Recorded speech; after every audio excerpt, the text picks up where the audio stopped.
உலகத்தோட பெரும்பான்மையான மக்களால பின்பற்றக்கூடிய கிறிஸ்தவ மதத்துல இயேசுவுக்கு அடுத்தபடியா முக்கியமான ஒருத்தரா பார்க்கப்படுறவங்க தான் மதர் மேரி. பல கோடி மக்களால பின்பற்றக்கூடிய ஒருத்தராகவும், அதே மாதிரி பைபிள்லையும் மதர் மேரியை பத்தி சொல்லப்பட்டிருக்குன்னு எல்லாருக்கும் தெரியும். ஆனா பலருக்கும் தெரியாத விஷயம், மதர் மேரியை பத்தி பைபிள்ல மட்டும் இல்லாம குரான்லையும் சொல்லப்பட்டிருக்கு. சொல்ல போனா மதர் மேரியை பத்தி நமக்கு தெரியாத பல விஷயங்கள் பைபிளை விட இன்னும் அதிகமா குரான்ல இருக்கு. எந்த அளவுக்குனா, இஸ்லாம் மார்க்கத்துடைய முக்கியமான ஒரு பெண்ணா மதர் மேரி தான் இருக்காங்க. அது மட்டும் இல்லாம ஒட்டுமொத்த இஸ்லாமிய பெண்களுடைய ரோல் மாடலாகவும் இயேசுடைய தாயாரான மேரின்னு சொல்லக்கூடிய மரியம் அவர்கள் தான் இருக்காங்க. குரான்ல மதர் மேரியை பத்தி என்னெல்லாம் விஷயங்கள் சொல்லப்பட்டிருக்கு, உண்மையிலே இயேசுடைய தாயாரான மதர் மேரி யாரு, எப்படி குரான்ல இந்த அளவுக்கு போற்றப்படக்கூடிய ஒரு பெண்ணா மாறினாங்க, இப்படி எல்லா சுவாரஸ்யமான விஷயங்களையும் இன்னைக்கு நம்ம பார்க்கலாம்.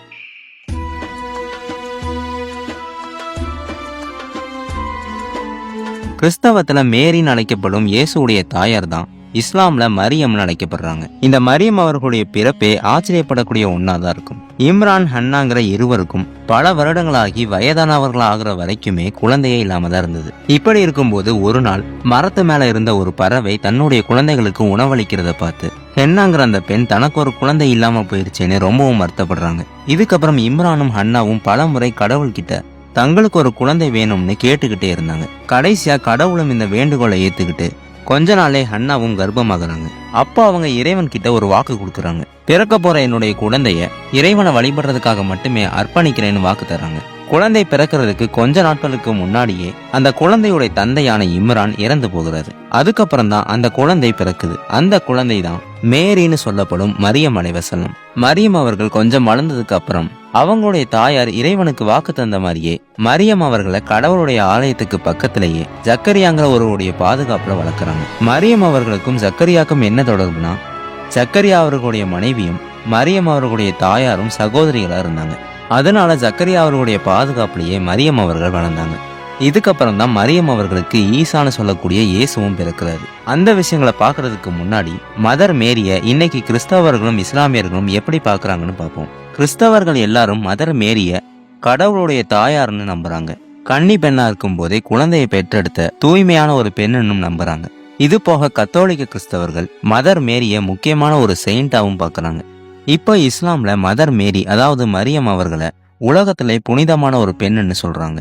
எந்த ஒரு ஆண் துணையும் இல்லாம குழந்தைய பெற்றெடுத்த கன்னி பெண் தான் மரியம்னு இஸ்லாமியர்களும் நம்புறாங்க.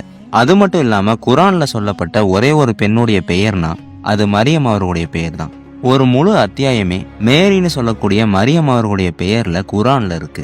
குரான்ல இந்த அளவுக்கு மேரி அவர்களுக்கு முக்கியத்துவம் தரதுக்கான காரணம், மரியம் அவர்கள் இறை அச்சத்தோடையும் தூய்மையான கண்ணியமான ஒரு பெண்ணா வாழ்ந்தனாலதான் அவங்களுடைய பெயர் குரான்ல சொல்லப்பட்டிருக்கணும்.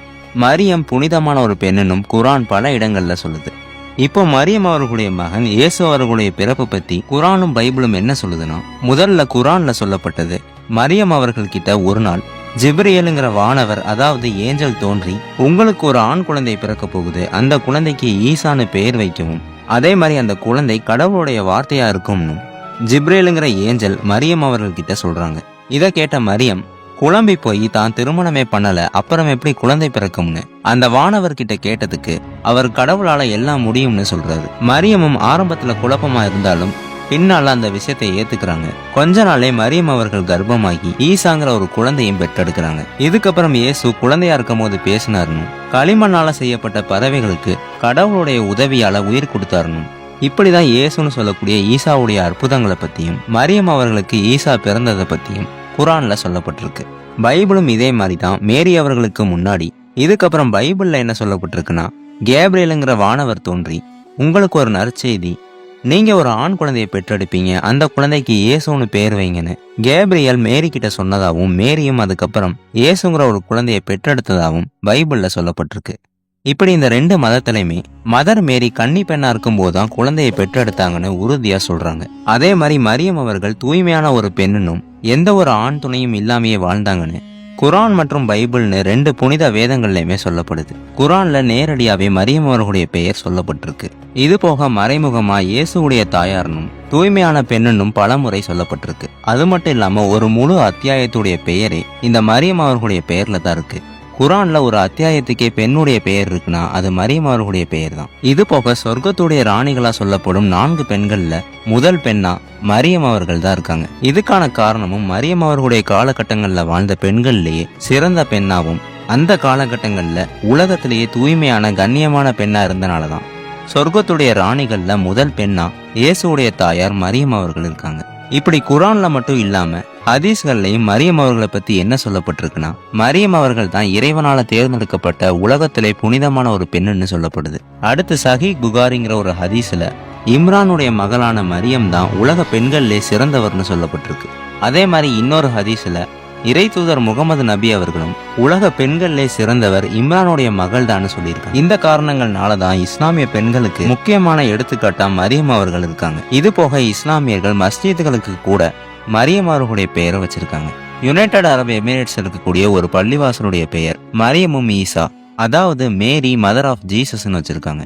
இது போக ஈரான் நாட்டிலையும் மஸ்ஜித் அல் மரியம்னு பெயர் வச்சு இப்படி மரியம் அவர்களை கிறிஸ்தவர்கள் மட்டும் இல்லாம இஸ்லாமியர்களும் முக்கியமான ஒருத்தரா பாக்குறாங்க. வரலாற்றுலையும் முகமது நபி அவர்களுடைய காலத்துல இஸ்லாம் மார்க்கம் எல்லா இடங்களுக்கும் பரவிட்டு இருக்கும் போது மெக்கால இருந்த குறைசிகளுக்கு இது பிடிக்காம அங்க இருந்த முஸ்லிம்களை வேற இடங்களுக்கு விரட்டுனாங்க. அப்பதான் பல முஸ்லிம்கள் இன்னைக்கு இருக்கக்கூடிய எத்தியோப்பியா நாட்டுல போய் தங்குனாங்க.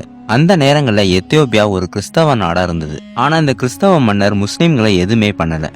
இருந்தாலும் குறைசிகள் மெக்கால இருந்து குடியேறி வந்த அந்த மக்கள் மேலே புகார்கள் கொடுத்தனால விசாரிக்க முஸ்லிம்களை வர சொல்றாரு. அப்பதான் அங்க இருந்த ஜாஃபர் பின் அபுதாலிப்புங்கிற ஒருத்தர் குரான்ல மரியம் அவர்களை பத்தியும் அவர்களுடைய மகனான ஈசா அவர்களை பத்தியும் ஜக்கரியா யகியா பத்திய விஷயங்கள் எல்லாம் சொல்லப்பட்டதை பத்தி அந்த கிறிஸ்தவ மன்னர் கிட்ட சொல்றாரு. அந்த மன்னர் இதெல்லாம் கேட்டு ரொம்பவும் ஆச்சரியப்படுறாரு. காரணம் பைபிள்ல இருக்கிறதுக்கும் குரான்ல இருக்கிறதுக்கும் சிறிதளவு தான் வித்தியாசம் இருக்கும்னு சொல்லி சந்தோஷத்தோட தன்னுடைய நாட்டுக்கு குடியேறி வந்த இஸ்லாமிய மக்களை அங்கேயே தங்க வைக்கிறாரு. இந்த ஒரு நிகழ்வுக்கு அப்புறம் மரியம் அவர்களை பத்தியும் ஈசா அவர்களை பத்தியும் குரான்ல சொல்லப்பட்ட விஷயங்கள் உலகத்தோட பல நாடுகளுக்கு போனது.